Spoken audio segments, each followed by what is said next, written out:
Down. At the National Assembly involving the senator representing Kogi Central, Natasha Akpoti-Uduaghan topped the trends on Tuesday. Natasha was denied entry into the National Assembly complex in Abuja despite her vow to resume sitting after a court asked the Senate to recall her from a 6-month suspension. When she arrived at the National Assembly, she was initially stopped by security operatives at the first gate. She then alighted from her car and proceeded on foot, accompanied by supporters, including activist Aisha Yusufu. However, she was stopped again at the second gate, which was locked against her. She took the opportunity to address the press, stating, among other complaints, that some of the senators who are against her should be in jail. Let's take a look. The fact that I've been denied entrance is a statement being made. Our narratives are being shaped, history is being formed and shaped, and policies, again, all of this work together through intentional actions like we have done today. It's on record that the National Assembly under Akpabio has decided to be in contempt of the court's decisions. And it's quite ironic because they are actually lawmakers. So that puts to question how far and how ripe is Nigeria's democracy in this day and age. And Nigerians should know that I am not facing charges of corruption, I'm not facing charges of embezzlement, I'm not facing charges of drug abuse, and neither am I facing charges of murder. And it's ironic that the people who are actually testifying as witnesses in the 2 federal government cases have cases at EFCC, have files at EFCC on record that they have actually embezzled state funds running into billions. So it's really, let me say this, it's very important I do mention the flip of our judicial system, the flip of how institutions are being utilized to oppress people who are innocent. If this is a country that if Nigeria works, if our institutions are truly independent and strengthened, then there's no reason why some of these fellows who sit there as senators should even be in the Senate in the first place. They should actually be behind bars, and I'm saying that. And I do pray and hope that it is by my actions today and by voices of Nigerians all around, whether in the country or in diaspora, that we speak up and ensure that this injustice that is being meted against me, this persecution meted against me, will not stand. All right, you know, there's been a lot of reactions, some against and some for Natasha Akpoti's appearance at the National Assembly. And I'll take this one from Pragmatic DB. They wrote, Natasha and theatrics are Siamese twins. She knows she will not be admitted, but wants to create drama. Congratulations, Natasha, for giving social media content. But lawmaking is not about creating scenes and drama. Unfortunately, Natasha is making things worse for herself.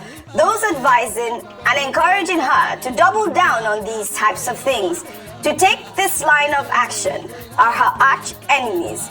She will realize this one day. Well, another ex-user wrote, in support, I love this woman for her bravery and her firm resolve to stand against injustice and oppression. If you are in the opposite side of the political spectrum, be fierce and firm in your opposing views, not like others that chicken out to offer support to the ruling party, of course, APC, so they could retain their coveted position in 2027.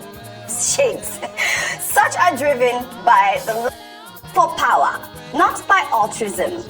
If we have more of her kind in the Nigerian polity, things would have been different. Dr. Bati, you said that you'd like to clarify some of her statements that she made there. We know that the Senate president has appealed the judge's ruling, and I believe she had brought out the appeal saying that it is not the National Assembly that appealed her judgment, it was Senator Godswill Akpabio. Your thoughts?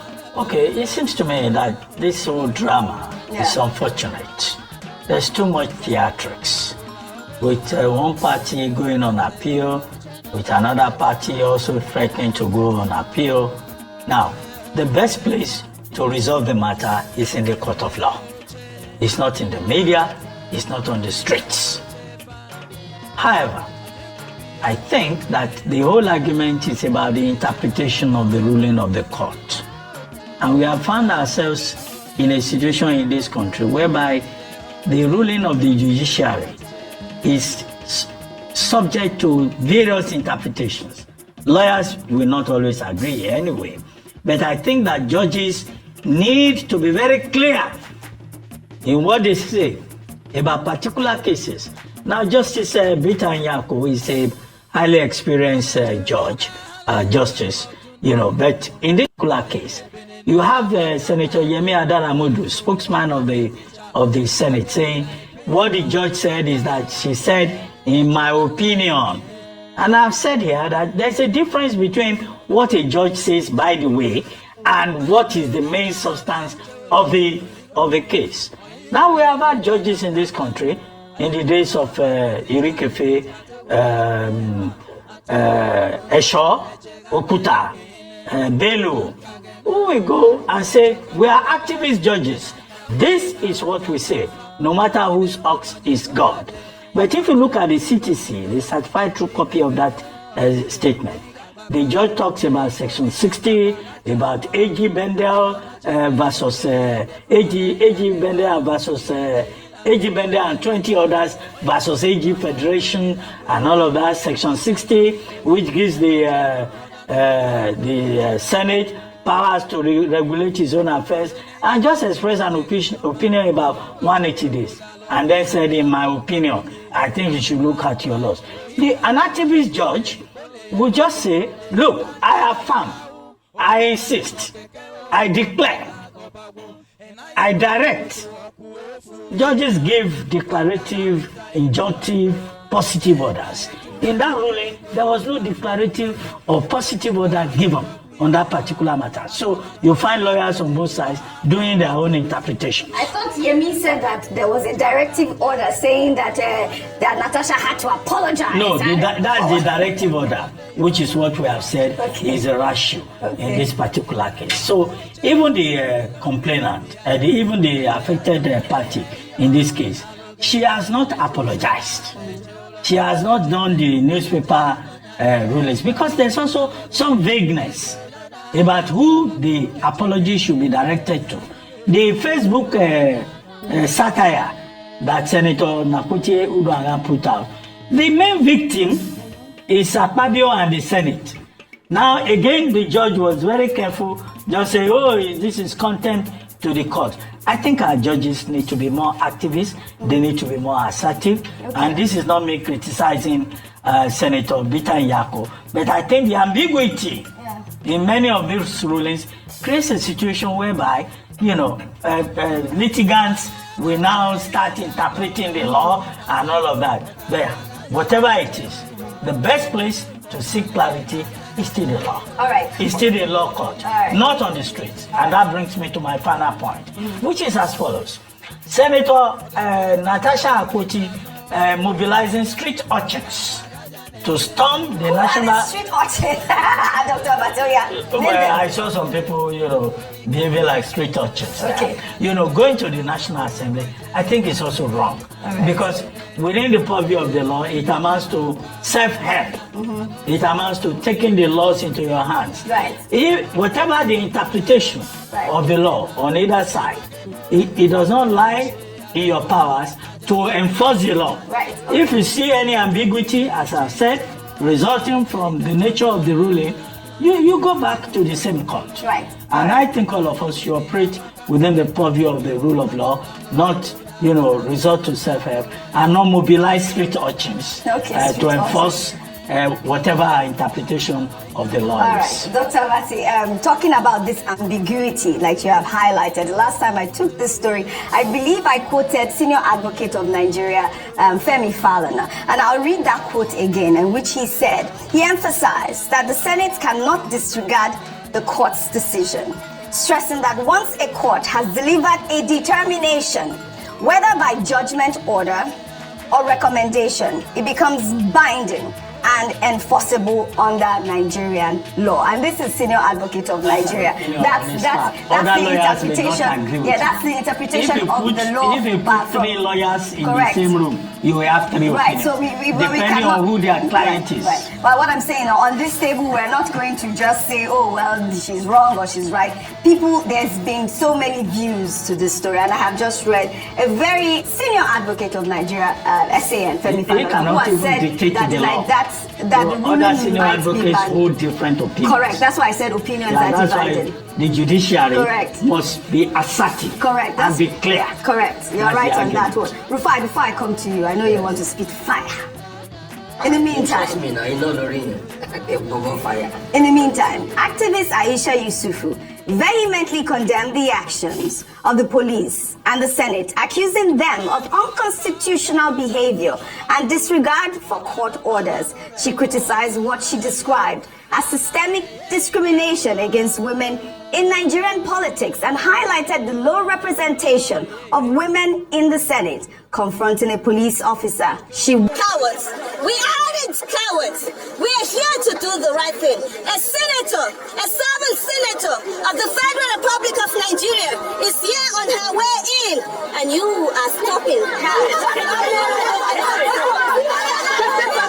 So much in this country.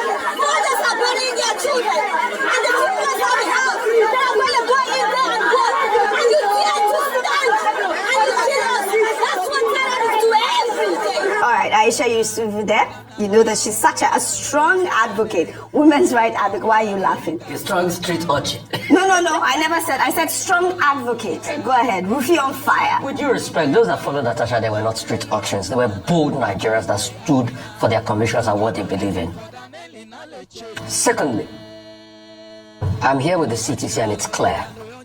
Let's not dilly-dally all over this matter. Let's look for empirical facts. Thus, an order is hereby made for the plaintiff to pay a fine in sum of 5 million naira to the federal government treasury and publish a public apology to the court in 2 dailies on a Facebook page within 7 days to purge herself of contempt. Those are facts on ground. So the apology is not to the Senate. And let's not stop rigmaroling this thing. It's to the courts. I think we've stated that over and over again. That's why I had to read the CTC. Thirdly, for those saying that it's a public spectacle, I'm sure we have selective amnesia in this country. We forgot. How did allegations by Natasha Akpoti lead to her being recalled?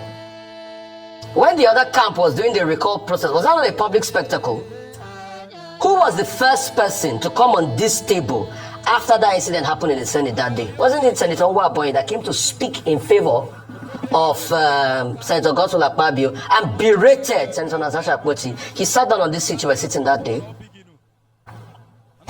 And as regards the judgments, the reason why Senator Akpoti did appeal the judgment was, and I have also seen a cross appeal to that 5 million thing, was that there were a lot of procedural issues. Everybody knows if you want to institute a process of contempt, there's something called a Form 48 and Form 49.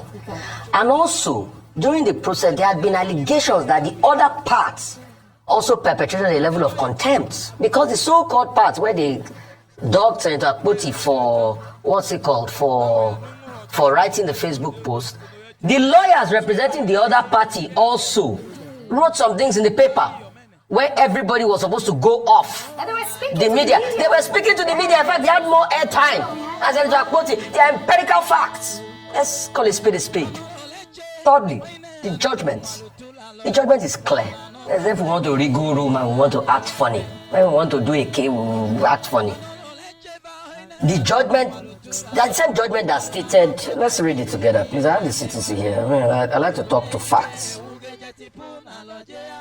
The same judgment that stated this, that to suspend a member of a period of 6 months to a suspension of 180 days and the same number of days, and the member is expected to sit in the House representing the people, that I find excessive and overreaching, noting that it will prevent a member from complying with Section 63. And she further said, I am of the opinion that the Senate has the power to review the provisions of the Senate rules and even amend them, act both for being excessive and overreaching. So the facts are clear. All right. So I think based on this, she went there to assert herself. Is it the last and it's day? not Was a it bad... the last day of sitting? Yeah, because they are going on recess, soon, right, and she'll still come back. Right. The question we should ask ourselves is, see, the formative matter has never been discussed, because all the panel that were set up for them to really even discuss the allegation, That's sexual harassment yes, allegation. Yeah. all those panels were sidestepped one way or the other. Right. The question is, see, I will be the first, Oji, to berate Senator Akpoti Right. and abuse her if she doesn't have facts on the sexual, allegations. Okay. You get. But the truth is, let's stick to facts. Is it because of the allegation she made that a push for a recall was made? Documents were doctored for the recall that we saw. All sorts of blackmail have gone on.